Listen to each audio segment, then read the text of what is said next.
안녕하세요. 저는 비겁하기 짝이 없는 회피형 남편과 결혼생활 4년 만에 종지부를 찍은 여자입니다. 문제가 눈앞에 닥치면 해결하기보다 도망치고 회피하고 싶어하는 성향을 가진 사람을 회피형 인간이라고 하잖아요. 그런 남자와 부부의 연을 맺게 되면 정말 사사건건 미치고 팔짝 뛰게 됩니다. 살다 보면 크고 작은 수많은 문제들이 생기잖아요. 잘 해결되든 안 되든 혹은 더 꼬여버리든 어쨌든 모든 사람들은 다 자기 앞에 크고 작은 문제들을 해결해가며 살아갈 수밖에 없는데 이런 회피형 남자는 본인이 만든 문제마저도 해결하기보다 그저 도망가고 그 상황만 피하기에 급급할 뿐이었거든요. 처음엔 너무 착하고 좋은 사람인 줄 알았습니다. 싸움을 잘 만들지 않고 뭐든지 다 저를 맞춰주고 이해해주려고 노력하는 사람인 줄 알았어요. 오히려 포용력이 크고 여유가 많은 사람이라고까지 생각했죠. 돌이켜보면 그냥 싸움이나 갈등 자체가 싫어서 적당히 저에게 맞춰주고 져준 것 뿐이었지만요. 저는 문구용품을 제작하는 회사에서 제품 디자이너로 재직 중입니다. 남편은 아버님이 운영하는 한우 식육식당에서 일을 하고 있습니다. 2층짜리 대형 규모의 식당이고 주차장을 끼고 옆 건물에는 카페와 노래방 건물도 함께 있습니다. 식당과 카페, 노래방까지 다 합치면 전체 직원이 15명이 넘고요. 남편은 대학교 졸업하고부터 줄곧 아버님 식당에서 일을 해왔었습니다. 아버님은 엄청 가난한 집안의 사형제 중 셋째였다고 하는데 집 형편 때문에 중학교도 겨우 졸업하셨다고 하더라고요. 끼니도 제대로 못 때울 정도로 가난했고 그 때문에 고등학교도 못 갔던 게 큰 한이 되셨다고 했습니다. 그런데 이제는 어엿한 대형 식당의 사장님으로 계시다 보니 그 자부심이 대단하셨죠. 스스로 자수성가했다고 자랑스럽게 얘기도 잘하셨어요. 저도 아버님의 눈물나게 가난했던 어린 시절 얘기는 하도 많이 들었다 보니 누군가의 도움 없이 혼자 이렇게 사업체를 일구신 아버님이 대단하다고 생각한 적도 많았습니다. 그런데 아버님은 중학교도 겨우 졸업하고 고등학교 진학은 꿈도 못 꿀 정도였기에 중졸이라는 당신의 학력에 콤플렉스가 심하신 편이었어요. 어머님도 같은 동네 출신이시고 역시나 집이 가난해서 중학교 졸업 후 고등학교는 못 가셨다가 나중에 방송통신고등학교를 졸업해서 고등학교 졸업장을 취득하셨다고 했습니다. 그렇다 보니 저희 시부모님 두 분 다 학력에 대한 집착과 열등감이 좀 있으신 듯 했습니다. 좋은 대학 나오라고 남편과 시동생에게 학창시절 공부도 엄청 시키셨다고 하더라고요. 좋다는 과외니 학원이니 다 시켜줬고 공부 쪽으로 투자도 엄청 했다고 해요. 남편은 학교 다닐 때 부모님이 하도 공부거려서 지금 생각해도 그때가 너무 힘들었다고 학창 시절에 좋은 기억이 없다고 할 정도였어요. 하지만 결국 남편도 시동생도 부모님의 기대와 달리 학업 성적이 좋지는 않았습니다. 커트라인이 낮은 지방대를 겨우 졸업할 정도였으니까요. 게다가 졸업하고 어차피 아버님 밑에서 일할 거다 보니 대학교 다닐 때도 취업 준비를 위한 공부를 하거나 학점 관리를 하는 등 간절하진 않았던 것 같아요. 아들들이라도 공부를 잘했으면 했지만 그게 아니다 보니 실망이 크셨던 시부모님은 하다못해 학벌이 괜찮은 며느리라도 얻고 싶으셨던 것 같습니다. 저도 사실 명문대 출신까진 아니고 인서울 중상위권 대학을 졸업했는데요. 제가 졸업한 대학을 아시군 시부모님은 저를 꽤 환영하셨던 것 같습니다. 그래도 우리 집안에선 제일 학벌이 좋다며 공부 잘하고 똑똑한 며느리를 얻고 싶었다고 대놓고 말하셨으니까요. 저도 학교 다닐 때 공부를 나름 열심히 하긴 했어도 그래도 특출날 정도로 공부를 잘한 건 아니었고 학교도 내놓으라 하는 명문대까지도 아니었습니다. 그럼에도 시부모님은 너무 반가워하시고 좋아하셨어요. 그리고 나중에 손주를 낳아도 아들보다는 제 머리를 닮았으면 좋겠다고 하실 정도였죠. 당연히 제 입장에선 축혀 세워주시고 똑똑하다고 해주시니 좋기도 했죠. 저희 결혼할 때 34평대 아파트도 한 채 해주셨습니다. 남편과 저는 양가 부모님의 축복 속에서 행복하게 결혼을 했죠. 어머님은 저에게 최대한 빨리 아이를 낳았으면 좋겠다. 우리는 손주를 너무 보고 싶다라는 소리를 잘하셨습니다. 저 역시도 결혼 후 빨리 아이를 갖고 싶었고 예쁘게 사랑 듬뿍 주며 잘 키우고 싶었어요. 하지만 인생이라는 게 뭔가를 간절히 원할수록 잘 안 되는 것 같기도 합니다. 신혼 초부터 아이를 원해서 임신에 꽤나 정성을 쏟았지만 결국 아이는 생기지 않았거든요. 결혼하고 2년 정도 지나고 나서는 병원도 다니기 시작했고 좀 더 적극적으로 아이를 가지기 위해 노력했습니다. 하지만 그럼에도 아이는 잘 생기지 않았어요. 검사를 했을 때는 저도 약간의 문제가 있었고 남편 쪽에도 문제가 있었습니다. 저는 쌍각 자궁이라고 해서 약간의 자궁 모양 기형이 있었는데 사실 큰 문제될 건 없고 임신에도 큰 영향은 없다고 했습니다. 남편의 문제로는 정자수가 적고 운동성이 비교적 낮은 편인 게 문제였어요. 남편 역시 자연 임신이 불가능하지는 않겠지만 건강한 정자에 비해서는 좀 어려운 편이라고 하더라고요. 그러니까 저와 남편 둘 다 문제가 있긴 한데 굳이 따지자면 저보다는 남편의 문제가 난임의 더 큰 원인이었습니다. 애초에 정자 활동성이 떨어지는 것이니까요. 하지만 남편은 굳이 시험관까지 해서 아이를 갖고 싶지는 않다고 했습니다. 그래서 1년 정도 더 자연 임신을 시도해보기로 했고요. 저는 하루라도 빨리 시험관이든 뭐든 다 시도를 해서 아이를 갖고 싶기도 했는데 남편이 좀 미적거리다 보니 흐지부지 됐었습니다. 하지만 그로부터 1년이 지난 뒤까지도 아이는 생기지 않았어요. 난임을 겪어보니 제 생각 이상으로 많이 힘들더라고요. 아이를 원하는데 생기지 않으니 그 스트레스와 간절함이 꽤나 컸습니다. 그리고 그때부터 시부모님과의 갈등도 조금씩 생겨나기 시작했어요. 시부모님도 분명 난임에 있어서 남편한테 원인이 더 크다는 걸 아시면서도 은근하게 제 탓이 더 크다는 식으로 잘 얘기하셨어요. 제 자궁 모양 때문에 아이가 잘 안 생기는 것 같은데 수술이라도 해야 되는 것 아니냐 하시면서요.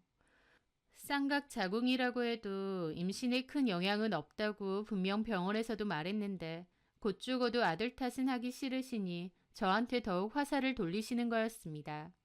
처음엔 학교 좋은 데 나왔다고 저를 예뻐하셨던 시부모님이지만 아이가 안 생기면서부터 슬슬 갈등이 일어나기 시작했어요. 그런 일들로 저도 스트레스가 쌓여갔고 남편하고도 자주 부딪히게 되었습니다. 어머님, 아버님이 자꾸 임신 가지고 나를 힘들게 하는데 당신이라도 좀 나서서 어떻게 해보라고 하면 남편은 도리어 자기가 뭘 어쩌냐는 식입니다. 제가 그럼 적극적으로 시험관을 하든 뭘 하든 임신이 되게끔 같이 노력해 보자고도 하는데 그런 일에 대해서는 또 미적미적거렸어요. 매사 적극적인 부분이 없고 하는 둥 마는 둥 하는 태도를 잘 보이니 저로서는 너무 답답했죠. 그렇게 남편과 제 사이는 결혼 4년도 안 돼서 소원해지기 시작했습니다. 서로 대화를 할 때 삐그덕거리기 시작했고 자잘한 다툼이 많이 생기기 시작했어요. 남편과 제 사이에 갈등이 생겨나고 있다는 걸 알면서도 아이만 생기면 다 해결될 거라고 믿고 있었습니다. 아이가 생기면 시부모님이 저를 닥달하실 일도 없을 거고 그럼 저와 남편이 부딪힐 일도 별로 없을 거고 자연스럽게 모든 게 좋아지지 않을까 생각했으니까요. 그러던 어느 날이었습니다. 금요일 저녁에 시부모님이 가게에 와서 식사를 하자고 하셨어요. 저도 알겠다며 회사 마치자마자 시부모님 가게로 바로 갔죠. 시부모님 가게에는 오래 일하신 분들이 많으신데요. 저도 시부모님 가게에 종종 가기 때문에 바쁘면 가서 일손도 좀 도울 때도 있고 직원분들하고 이런저런 얘기를 나눌 때도 있습니다. 그날은 딱히 일손 도울 건 없고 식사나 하자고 부르신 거였지만요. 자리에 앉으니 어머님이 고기를 들고 오셨습니다. 저는 제가 굽겠다고 하고 열심히 고기를 굽고 있는데 가만히 저를 지켜보던 어머님이 또 그러시더라고요. 이번 달도 소식 없지? 임신 얘기였습니다. 임신 얘기만 나오면 저도 모르게 위축이 되더라고요. 네. 아무리 생각해봐도 그 자궁기형 그거 수술할 순 없니? 그것 때문에 임신이 어려운 거잖아. 그리고 내가 들어보니 애가 져도 유산도 잘 된다던데.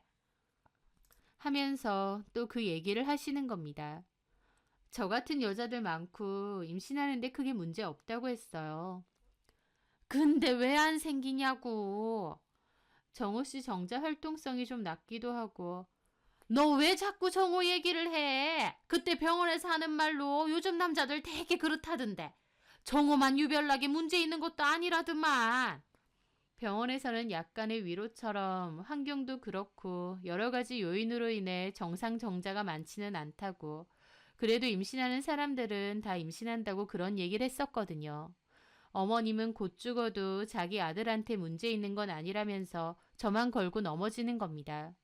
듣던 저도 기분 안 좋더라고요. 아이가 안 생겨서 가장 스트레스 받고 힘든 것도 저인데 말이죠. 저는 그냥 아무 말 안 하고 고기만 구웠습니다.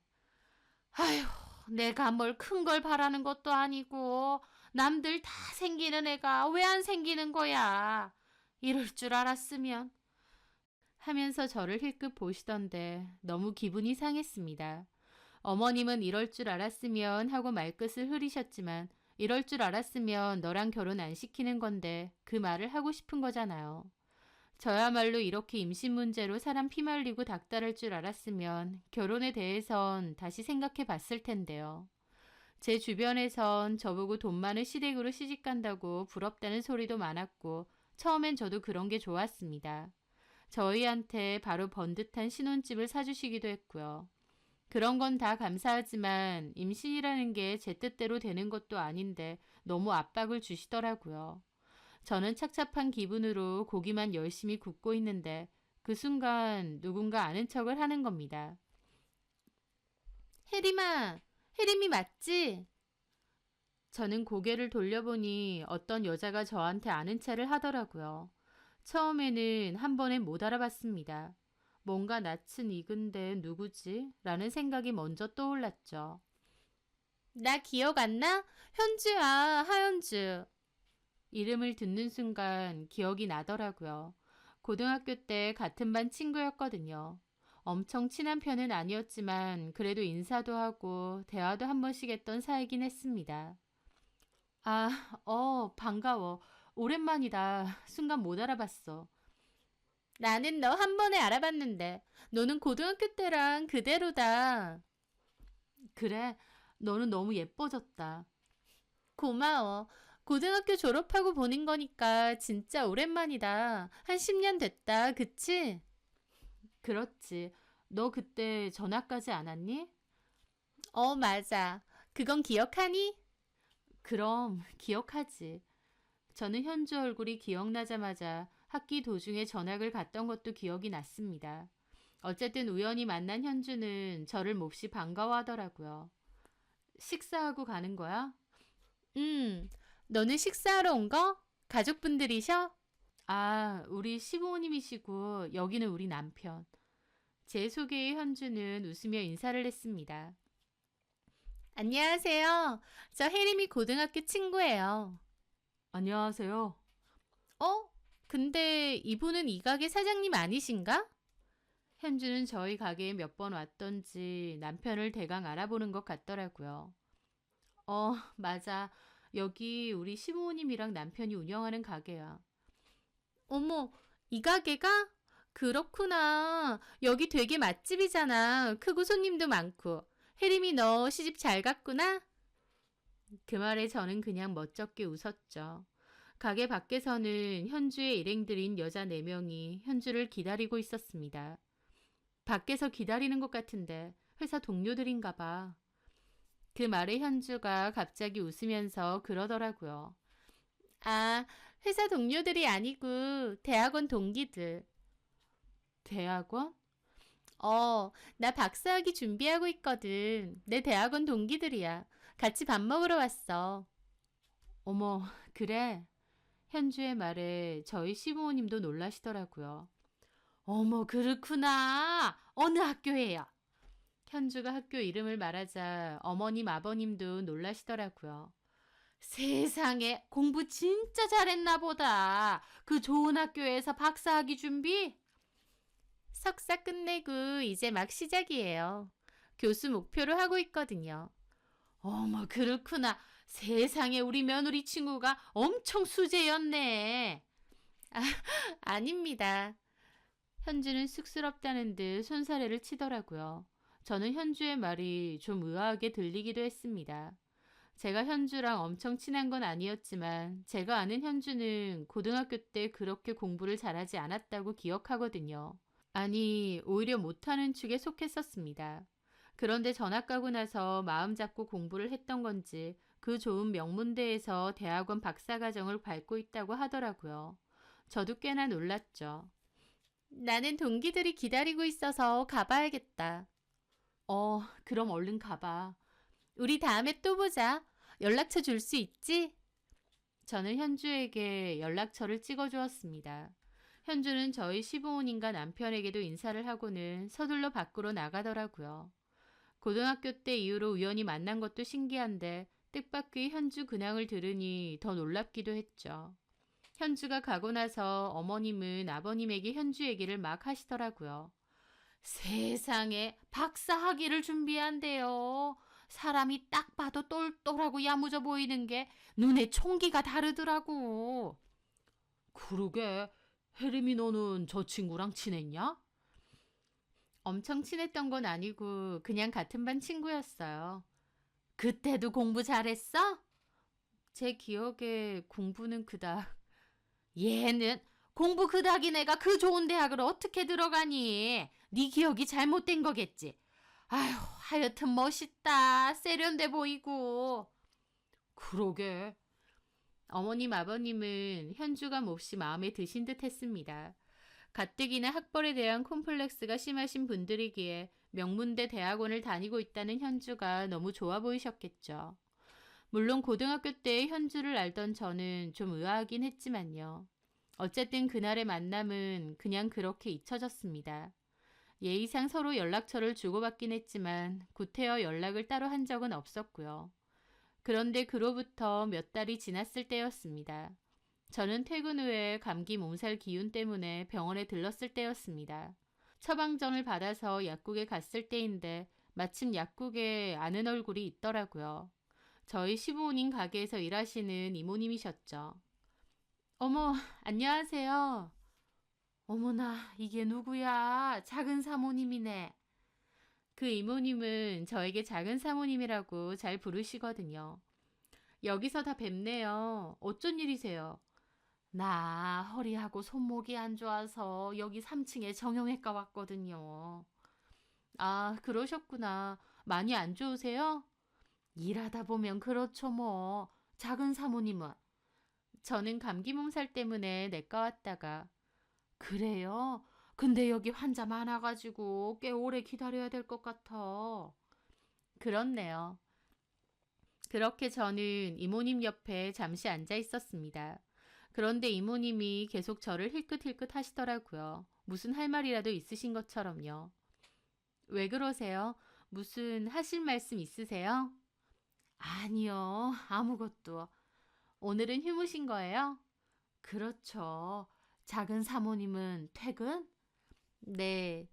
그러다가 이모님의 약이 먼저 나왔습니다. 저기, 나는 먼저 가볼게요. 네, 조심히 들어가세요. 그렇게 이모님은 잠깐 머뭇거리다가 가셨습니다. 저도 기다렸다가 제 약을 받아서 약국을 나섰죠.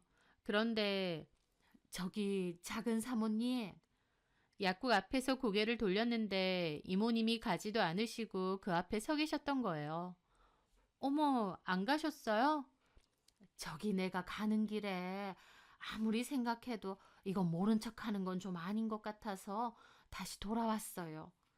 내가 그래도 작은 사모님이랑 얼굴 본 지가 몇 년인데 내 일 아니라고 모른 척 하는 게 내 양심상 좀 그래. 라면서 곤란한 얼굴로 말을 하셨습니다. 저도 어리둥절하더라고요. 무슨 일이신데요? 저기 작은 사장님 말이에요. 새댁 남편. 네, 조금 단속을 해야겠던데. 단속이요? 그게 무슨... 있잖아. 요즘 어떤 여자를 자꾸 데리고 가게에 종종 오거든요. 여자요? 누구요? 나야 모르지. 근데 한 내가 본 것만 해도 두세 번 정도 봤는데 데리고 오면 꼭 둘이서 룸으로 간다? 뭐 홀에서 식사해도 되잖아요.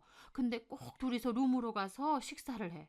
나도 그 룸으로 서빙 들어간 적 있는데 내가 들어오니 둘이서 막 얘기하다가도 별말을 안 하대. 근데 알잖아요. 뭔가 분위기가 좀 그런 거. 물론 내가 뭐 모르는 친한 친구일 수도 있는데 그래도 작은 사모님이 알고는 있어야 될 것 같아서요. 내가 괜한 말한 건 아닌가 싶기도 한데 아무리 생각해도 좀 찜찜해서 뭔가 그 분위기라는 게 있잖아요. 이모님의 말에 저는 심장이 덜컹했습니다. 외간 여자를 가게에 한 번씩 데리고 오고 룸에서 둘이서 식사도 한다는 거예요. 솔직히 친구나 지인이라고 해도 결혼한 유부남의 행동으로는 일반적이진 않잖아요. 저는 너무 의아하더라고요. 혹시 내가 괜한 얘기를 한 건가? 아니에요. 아마 뭐 아는 지인이라던가 친구일 것 같긴 한데 어쨌든 제가 한번 알아볼게요. 저 생각해서 말해주셔서 감사해요. 응, 나는 자군 사모님 조금 걱정돼서 저기 혹시 아니더라도 내가 얘기했다는 건 말하지 말고요. 그럼요. 당연하죠. 그래요, 그럼 나는 이만 가볼게. 그렇게 이모님께 인사를 했고 이모님은 돌아서서 가셨어요. 마음 한켠으론 그냥 별거 아닐 것 같기도 하고 남편 일 때문에 만나는 사람은 아닐까 싶기도 하면서도 또 한편으론 너무 찝찝하기도 했습니다. 도대체 누구길래 따로 가게까지 데리고 와서 식사를 하는 걸까? 그것도 굳이 룸에서. 그래서 저는 이미 멀어진 이모님을 쫓아갔어요. 저기 이모님. 예.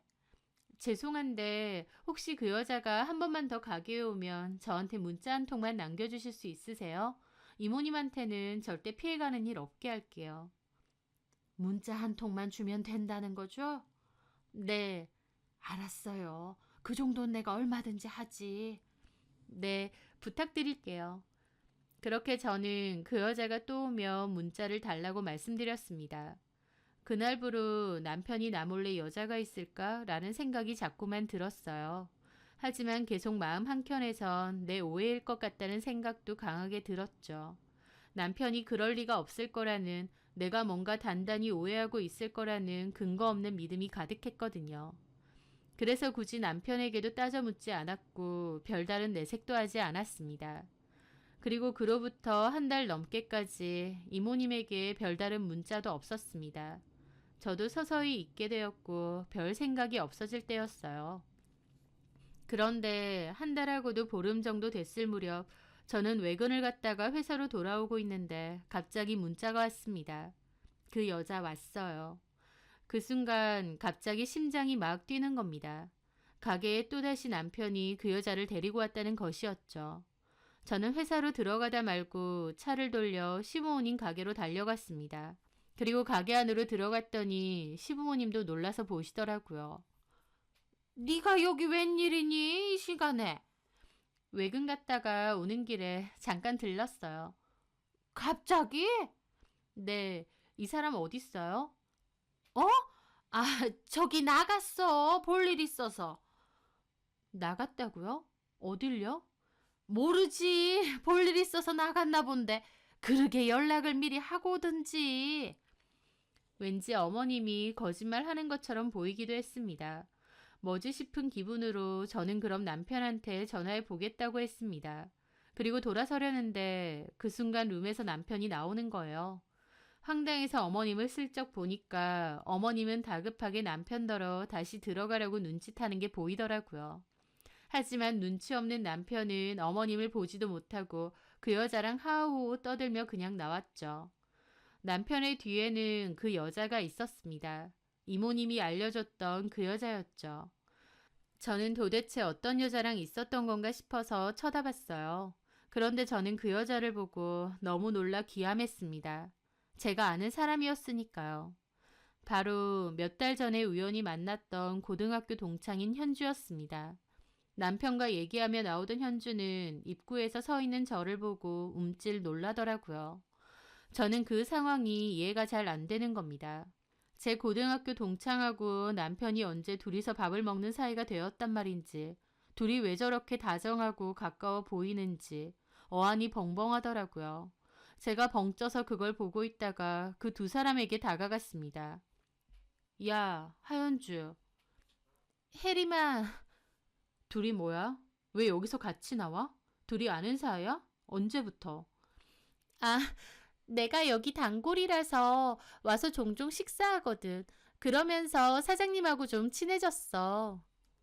내 남편하고 친해졌다고? 음, 횡설수설하는 게 누가 봐도 거짓말이더라고요.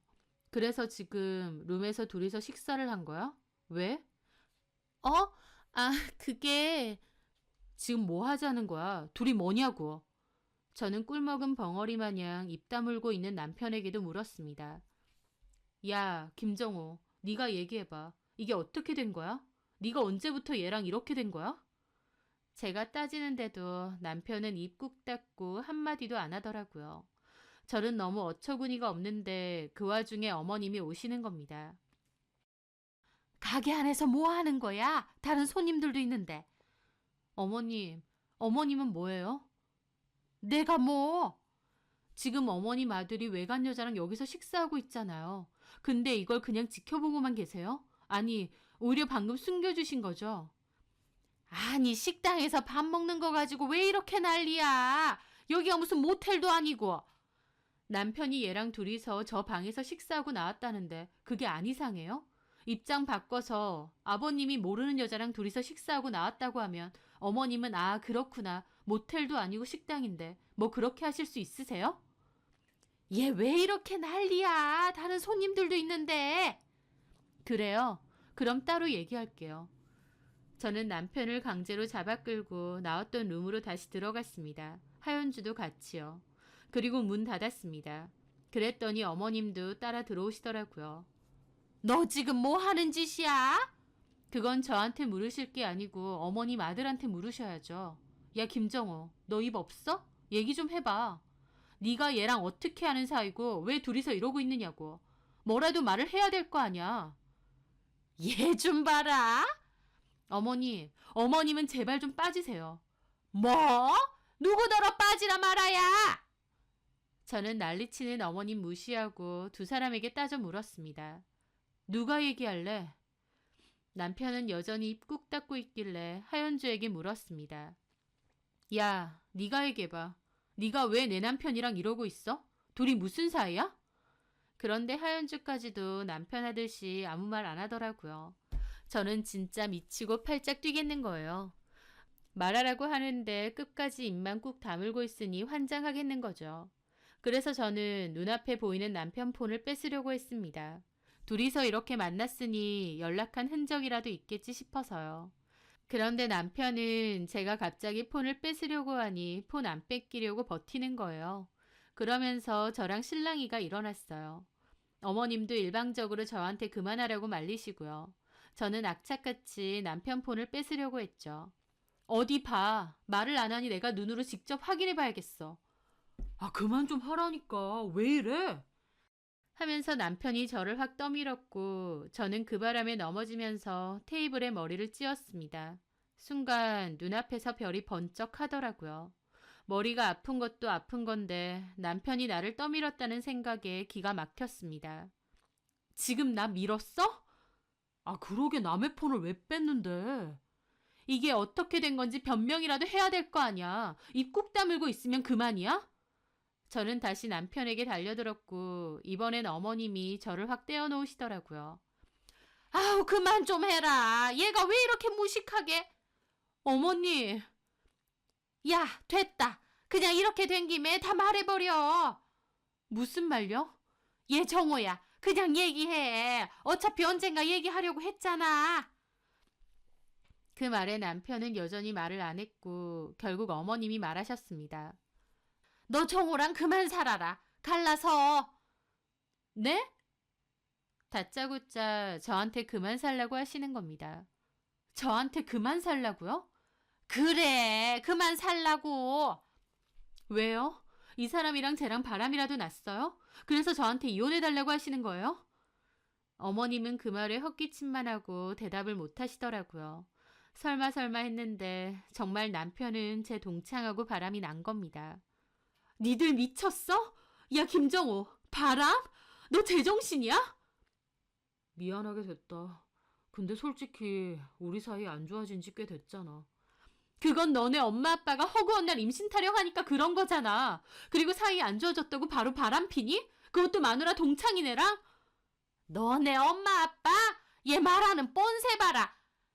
어머니, 이건 아니죠. 그래서 지금 아들 바람 피는 거에 동조하시는 거예요? 아들을 나무라지는 못할 망정 어떻게 이러실 수 있으세요? 네가 왜 우리 아들을 나무래야 되는데? 솔직한 말로 나도 며느리감으로 너보다 현주가 더 좋다. 네?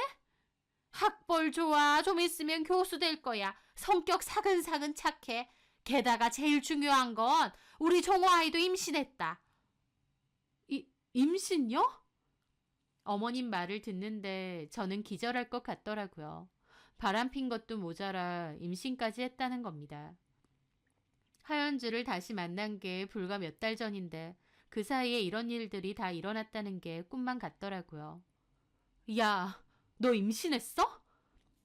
미안해. 어쩌다 보니 그렇게 됐어. 너 돌았니? 하면서 제가 현주에게 달려들려고 하자 어머님이 놀라서 저를 확 떠미시는 겁니다. 그 바람에 저 또 바닥에 밀쳐지고요. 임신했다는데 어딜 건드려! 아직 초기라서 조심해야 된단 말이야! 하는데 바닥에 주저앉아서 어머님, 남편, 하연주 그 세 사람을 쳐다봤습니다. 이게 꿈인가 싶고 이게 진짜 나한테 일어난 일인가 싶었어요. 저는 까무라칠 것 같은 기분을 이 악물고 참고 일어났습니다. 뭔가 머리 뒤통수가 불편해서 만져보니 아까 테이블에 부딪혔을 때 찢어졌는지 피까지 나더라고요. 그걸 보고 남편과 하연주도 헉하고 놀라고요. 제 손에 묻은 피를 보는데 속에서는 정말 천불이 올라왔습니다. 이혼? 누구 맘대로. 그리고 나 이거 진단서 떼서 고소할 거야. 너네들 상간소송도 할 거야. 예! 어디 두고 봐. 내가 이대로 넘어갈 줄 알아? 두고 보자. 내가 니들 다 가만 안 둬. 저는 그렇게 이를 바득바득 깔며 그 자리를 떠났습니다. 저는 그 길로 병원에 갔고 두피가 찢어졌다고 해서 꼬매고 진단서도 받았습니다. 저는 그걸로 폭행 고소도 할 생각이었습니다. 속에서는 정말 악밖에 안 남더라고요. 이혼도 절대 안 해줄 거고 그것들 내가 가만 안 둘 거다 그 생각밖에 없었죠. 근데 남편은 그 일 이후로 집에도 안 들어왔습니다. 저한테 뭔가를 요구하거나 얘기할 의지도 없고 그저 이 상황을 회피하고만 싶었던 것 같았죠. 저는 이를 바득바득 깔며 상간소송과 폭행 고소도 준비하려 했습니다. 이혼은 절대 안 해줄 거지만 상간소송은 반드시 하겠다고 생각했죠. 그런데 문제는 소송 준비에 가장 필요한 증거가 없었어요. 사실 내연 여인 하연주가 임신을 했기 때문에 그것보다 더 강력한 증거는 없겠지만 걔가 임신을 했다는 것을 제가 증명할 만한 것이 당장은 아무것도 없는 것이었습니다. 그때 난리칠 때 녹음이라도 했어야 되는데 아무것도 해놓지 않았던 저는 뒤늦게 후회가 되더라고요. 어떻게 하면 증거를 만들 수 있을까? 남편이나 하연주하고 통화라도 다시 해야 될까? 이런저런 생각을 하던 도중이었습니다. 어느 날 어머님이 전화가 왔습니다. 할 얘기가 있으니 좀 만나재요. 당사자인 남편과 하연주는 뒤로 쏙 빠져 있고 어머님이 자꾸 나서서 저랑 얘기를 하신다는 것도 웃기더라고요. 남편이 얼마나 비겁한지도 알겠고요. 저는 어머님에게 얘기하고 싶거들랑 남편도 데리고 오라고 했는데 결국 약속 장소에 남편은 오지도 않았습니다. 몇 년이나마 같이 산 와이프에게 끝까지 예의도 없고 비겁하기 짝이 없더라고요. 저도 정말 바닥까지 남은 정마저 다 떨어졌죠. 심정적으로는 당장 이혼을 하고 싶을 만큼요. 할 얘기가 뭔데요? 이미 이렇게 된 거 너랑 정호 다 끝났잖니. 차라리 깨끗하게 이혼해라. 싫은데요. 그럼 어쩌자는 거야? 제가 왜 이혼을 해줘야 되는데요? 억울해 죽겠는데. 저 이혼 안 해요. 그냥 상간소송만 할 거예요. 상간소송?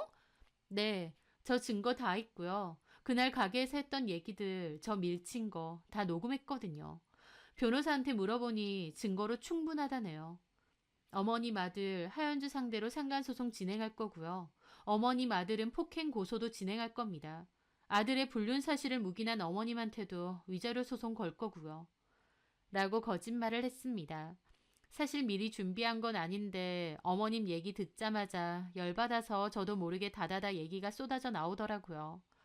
세상에, 그걸 녹음했어? 그 와중에? 너 지독하다 정말. 아무리 지독해도 어머님 아들만큼 지독하고 어머님만큼 지독할까요? 박사 며느리 얻을 생각에 신나셨죠? 근데요, 저 이 사실 그 학교에도 다 알릴 겁니다. 뭐? 학교에도 다 알릴 거라고요. 게다가 인터넷에 올려서 아버님 가게 이름까지 다 밝힐 거예요. 실명으로. 얘가 미쳤나? 그럼 우리도 가만 안 있지. 네, 가만 있지 마세요. 제가 지금 눈에 뵈는 게 있어 보이세요? 고소도 하고 싶은 거 마음대로 하세요. 그까짓 벌금 얼마든지 낼 거고 어디 진흙탕 싸움 해보자고요. 저도 이렇게는 못 넘어가죠. 누구 좋으라고요. 이혼? 꿈도 꾸지 마세요. 어디 가게도 소문 다 나보고 그년 학교에도 그런 불미스러운 일 있으면 박사는 개뿔 쪽팔려서 학교도 못 다닐 텐데. 어머님도 박사 며느리 얻기는 힘드시겠어요. 그리고 어머님 아들하고 개사해서 낳은 자식, 외방 자식으로 한번 잘 키워보세요. 걔가 초등학교를 가든 중학교를 가든 저는 절대 끝까지 이혼 안 해줄 거니까. 제 말에 어머님 표정이 심각하더라고요. 벌금 내든 말든 소문 다 낼 거고 이혼도 안 해줄 거다. 상간소송만 걸 거다. 어디 끝까지 가보자 그러고 있으니 어머님도 생각이 많아지신 것 같았죠. 저는 정말 그럴 생각도 있었습니다. 그날 하연주 앞에서 저 밀치고 이혼해달라 요구했던 그 일이 생각할수록 너무 악에 받쳤거든요. 그런데 어머님은 제 얘기를 듣고 한참을 생각하시더니 태도를 살짝 바꾸시더군요. 혜림아, 그래, 네 심정도 기가 막히겠지. 우리도 너한테는 충분히 미안해. 이제 와서요? 다 필요 없어요. 아니, 내 말은 좀 이성적으로 생각해보라 그거다. 이렇게 하는 게 너한테 뭐가 좋겠어? 너한테 이득되는 게 있니? 결국 너도 개망신 당하고 너도 힘든 거잖아. 개망신 당해도 돼요. 어쨌든 저는 피해자니까 개망신을 당해도 어머님네보단 덜하겠죠. 제 말에 어머님이 한숨을 쉬더니 그러시는 겁니다. 톡 까놓고 원하는 게 뭐야? 결혼 생활은 이미 쫑났으니 너도 원하는 게 있을 거 아니야. 없어요. 다 같이 죽어보자고요. 너 진짜 이럴래? 차라리 모두한테 좋은 쪽으로 해결을 해보자 이거 아니야. 좋다. 그럼 이거 넣었더니 너네 살고 있는 신혼집 그거 넣어주마. 그 말에 저는 코웃음 쳤습니다. 야, 너 지금 코웃음 칠 때야? 그게 돈이 얼마짜린데? 그거 가지고 입 닫으라고요? 당연하지. 그 정도면 차고 넘치지. 니네가 무슨 애가 있어. 결혼 생활을 오래 했어. 톡 까놓고 꼴랑 3, 4년 살고 애도 없이 이혼하는 건데 6억짜리 아파트 받으면 너 손해보는 장사 아니잖아. 요즘 떨어져서 6억까지 안 돼요. 어쨌든 너 결혼할 때 별로 해온 것도 없는데 그렇게 치면 손해보는 장사 아니라고. 어머님은 돈으로라도 어떻게든 무마하려고 하시더라고요. 솔직히 그때 당시에는 어머님의 그런 행동이 더 기분 나빴는데요. 조금만 돌이켜 생각해보니 나쁘지 않은 제안이었습니다. 어차피 이렇게 된 거 차라리 받을 거 제대로 받고 이혼해 주는 게 낫겠다 싶기도 했거든요.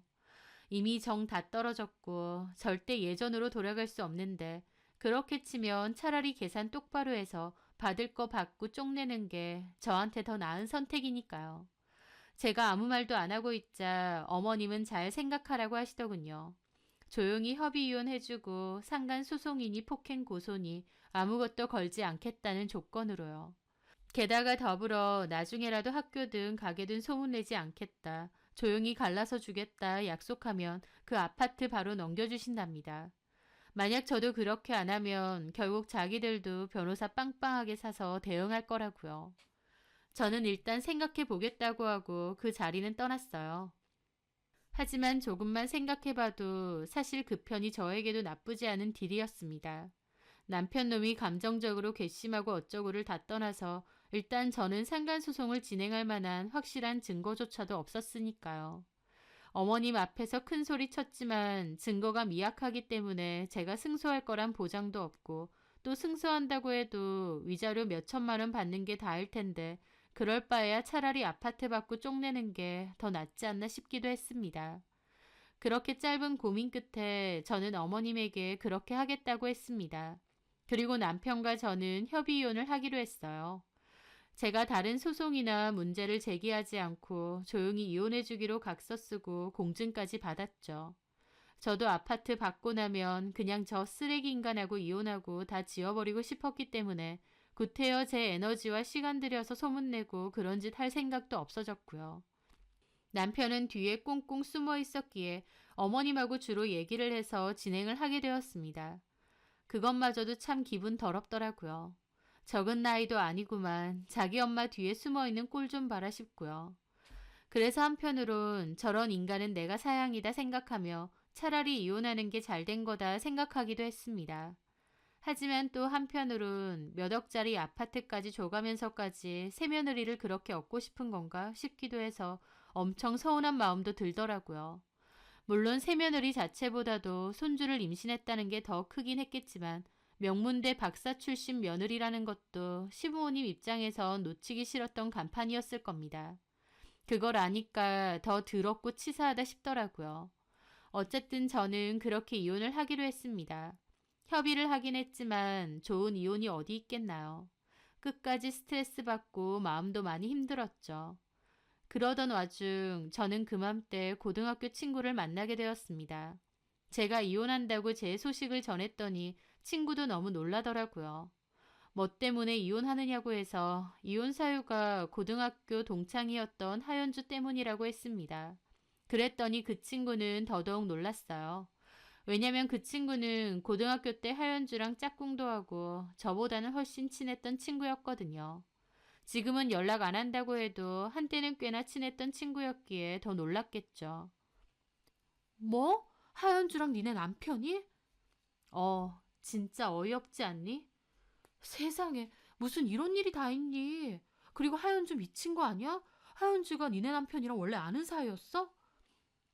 아니, 그게 아니라 하면서 처음에 어떻게 만났는지 얘기를 해주었습니다. 하연주가 시부모님 가게 대학원 동기들과 식사하러 왔었고 그때 안면을 처음 텄었다는 얘기를요. 그런데 제 얘기를 들은 친구가 대학원이라는 말에 어이없어 하는 겁니다. 잠깐만, 그게 뭔 소리야? 걔가 대학원생? 박사 준비? 그것도 그 명문대? 무슨 말도 안 되는. 왜? 걔가 무슨 박사 준비야? 걔 대학도 안 갔어. 고등학교 졸업이야. 나도 23넷쯤까지 연락하다가 말아서 아는데 대학 근처도 안 갔다. 나랑 친구할 때도 무슨 작은 건설회사 격리를 한다고 했고 그 후에는 건너듣기론 피부과에서 여드름 압출하는 그런 일 한다고 했었는데 친구의 말에 저는 어리둥절했습니다. 뭐라고? 하연주 얘기하는 거 맞아? 그래, 하연주. 우리 고등학교 동창 하연주 말이야. 내가 걔한테 너무 질려서 연락 좀 하다가 아예 손절했잖아. 왜 질렸는데? 왜긴 왜야. 거짓말을 너무 많이 하니까. 라는 겁니다. 저도 화들짝 놀랐죠. 거짓말? 걔 완전히 병적인 허언증이야. 처음엔 나도 몰랐지. 근데 나중에 보니까 앞뒤가 하나도 안 맞고 다 거짓말인 거야. 친구인 나도 다 속인 거지. 자기 아빠가 사업하고 엄마는 사립유치원 원장이라고 하고 오빠는 의대 다닌다고 했거든? 너도 기억하는지 모르겠는데 걔 나름 가방도 비싼 거 들고 다니고 신발도 메이커만 신었잖아. 비싼 걸로. 그런 것까진 기억은 안 나는데 하여튼 좀 부자라고 들었던 것 같기도 해. 그래 맞아. 지네 아빠가 차가 여러 대라서 골러 탄다고까지 했다니까. 그리고 나한테 비싼 아파트 산다고 했거든. 한번 집에 놀러 가자고 하니 절대 안 된대. 근데 나중에 알고 보니 무슨 다 떨어져 가는 월세방에서 지네 오빠랑 엄마랑 살더라고. 아빠도 안 계셔. 돌아가신 건지 이혼한 건지 모르겠지만. 그리고 오빠가 의대 좋아하시네. 고등학교 중퇴에 배달일하더만. 엄마도 사립유치원 원장이 아니고 유치원 급식소에서 일하신다고 하고. 걔가 거짓말을 하도 뻔뻔하고 감쪽같이 하니까 나도 몰랐거든. 그러다 같이 친구인 애가 있는데 걔가 다 알려줘서 알았어. 나도 걔랑 친구로 지내는 몇 년 동안 다 속은 거지. 나도 열받아서 너 왜 그렇게 사소한 것까지 다 거짓말을 하느냐 한번 따져 물은 적도 있는데 자기는 거짓말한 적 없다고 끝까지 거짓말을 하는 거야. 내가 다 알고 있는데도 막 억울하다는 듯이. 와, 그거 보면서 얘랑은 계속 연락하고 지내면 안 되겠다. 좀 소름 끼치는 애다 싶더라고. 왜냐면 지가 하는 거짓말을 지도 믿는 것 같은 거야. 그래서 그때부터 거리 두고 멀어진 거야. 그 뒤로는 딱히 연락은 안 했는데 다른 친구 말로는 피부과에서 일한다는 얘긴 들었거든. 그 얘기를 내가 2년 전인가 들었는데 근데 이제 와서 걔가 명문대 대학원생이라고? 말도 안 되는 소리야. 또 거짓말하는 거야 걔. 친구의 말에 저는 입이 떡 벌어졌습니다. 친구 말로는 하연주가 했던 그 모든 말들이 다 거짓말이었다는 겁니다. 본인의 진짜 처지와 모습을 숨기고 철저하게 거짓말을 했다는 건데 너무 놀랐죠. 저를 우연히 다시 만났을 때 거리낌 없이 바로 대학원생이라고 했거든요. 밖에서 기다리는 사람들은 동기라고 했고요. 한치의 망설임도 없이요. 그런데 그 모든 게 다 거짓말이었다니 너무 황당하다 못해 무섭더라고요. 그런데 그 순간 오히려 갑자기 기분이 확 좋아지더라고요. 어쨌든 저희 시부모님은 나중에 교수까지 준비하는 학벌 좋은 며느리 드릴 생각에 신나서 저를 내치려고 하는데 사실은 그게 다 거짓말이었다고 하면 저로서는 너무 쌤통이니까요. 저는 그 친구에게 혹시 하연주가 이랬다는 그 피부과 어딘지 알 수 있냐니까 그 친구가 다른 친구에게 한번 물어보겠다고 했습니다. 그 친구가 연락이 와서 피부과 이름을 알려주었는데 몇 달 전 이미 그만뒀다고 하더라고요. 몇 달 전이라고 하면 한창 남편하고 놀아날 때인데 그때 그만둔 모양이었죠. 어쨌든 하연주가 대학원생이 아니라는 것은 확실했습니다.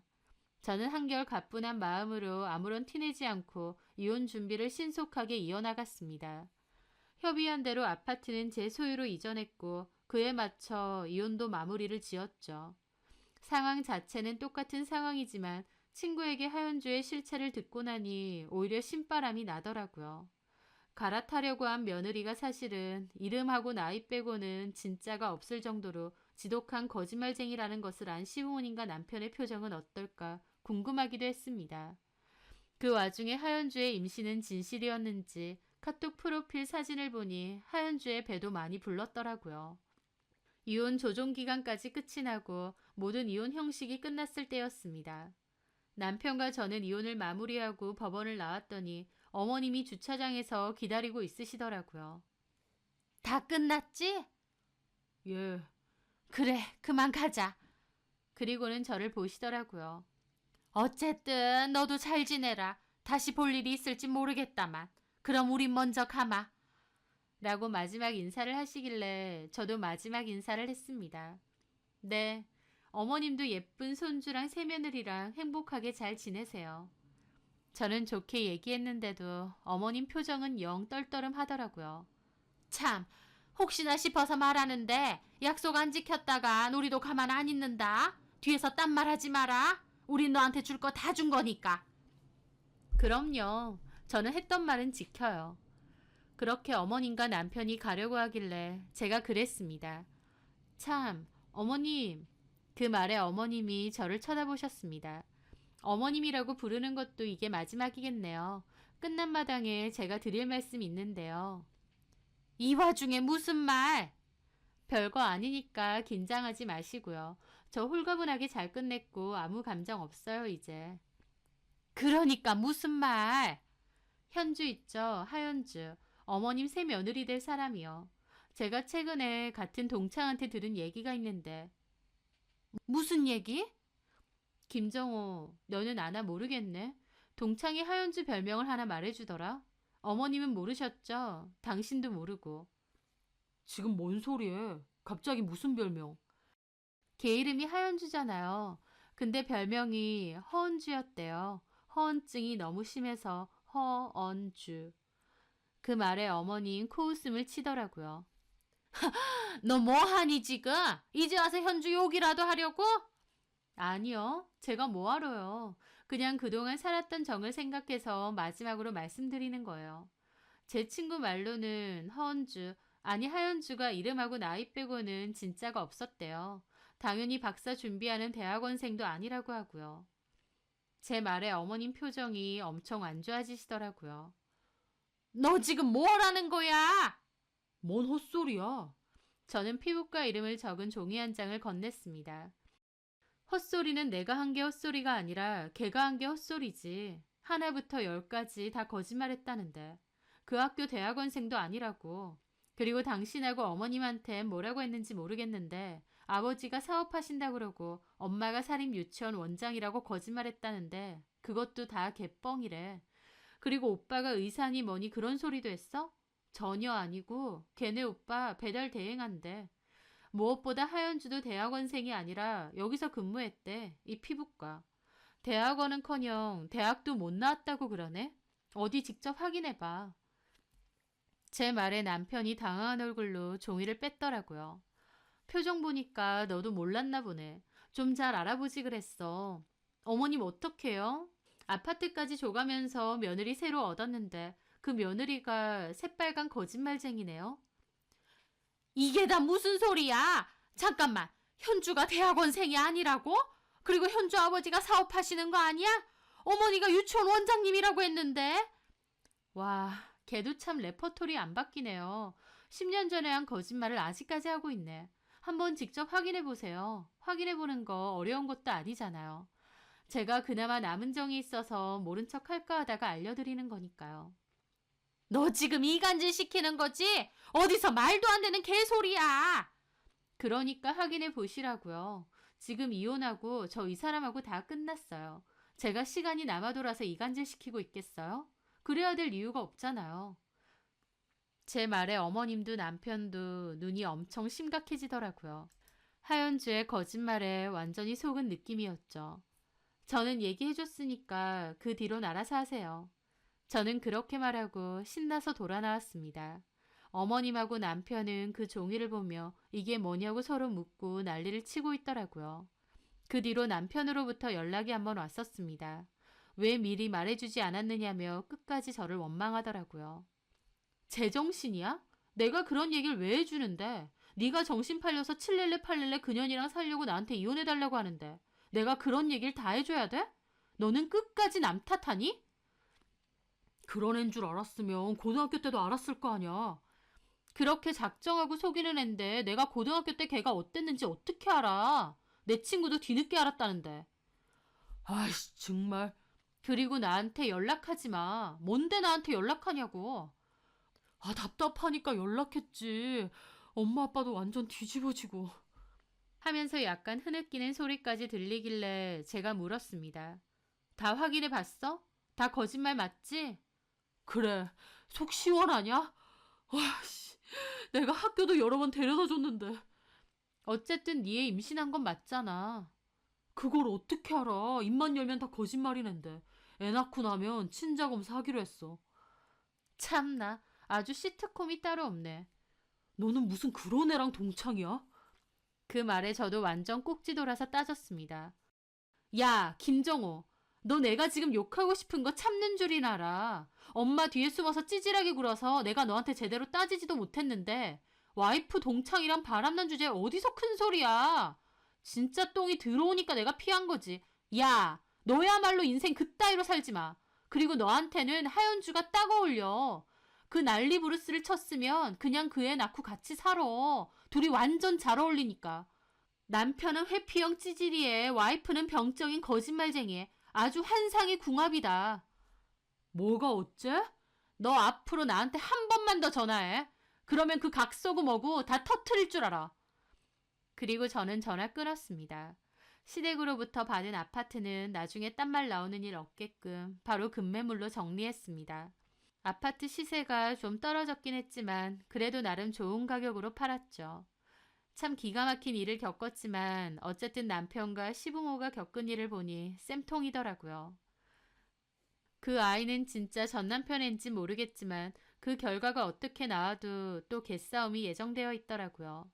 친자라고 하면 시부모가 애 뺏으려고 난리칠 텐데 하윤주도 가만 안 있을 거고 친자 아니라고 하면 더 볼만하겠죠.